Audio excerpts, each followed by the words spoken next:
ভোটের আগে উত্তপ্ত কাঁথি, পতাকা টাঙাতে গিয়ে আক্রান্ত বিজেপির মহিলা কর্মী। তৃণমূলের বিরুদ্ধে গুরুতর অভিযোগ। পূর্ব মেদিনীপুর জেলার দক্ষিণ কাঁথি বিধানসভা কেন্দ্রের কাঁথি 3 নম্বর ব্লকের কুসুমপুর গ্রাম পঞ্চায়েতের বেনামুড়ি গ্রামে এক চাঞ্চল্যকর ঘটনাকে কেন্দ্র করে তীব্র উত্তেজনা ছড়িয়েছে।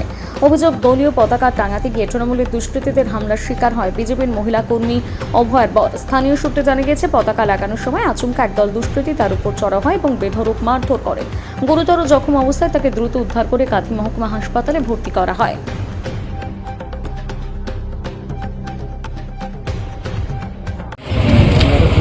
আমি এক্ষুনি জরুরি ভিত্তিতে হসপিটালে এসেছি, অন্য কাজকে বন্ধ রেখে। কুসুমপুর অঞ্চলে আমাদের এক কর্মী, তিনি মহিলা কার্যকর্তা, আজ যখন ফ্ল্যাগ লাগাচ্ছিলেন রাস্তায় পতাকা, দলীয় পতাকা, তখন তৃণমূলের একটি হাতমাত বাধা দেয় এবং তারপরে বাড়িতে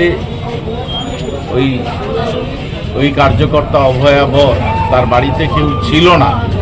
এই অবস্থায় ওই বাপি বর্মন, তার সঙ্গে আরও কয়েকজন, তারা ওই বাড়িতে ঢুকেই মারধর শুরু করেন।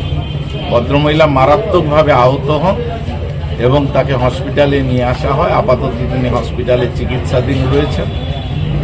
আমরা এই ঘটনার তীব্র ধিক্কার জানাচ্ছি। একই সঙ্গে প্রশাসনের কাছে দাবি করছি যেন অপরাধীদের চূড়ান্ত শাস্তি দেওয়া।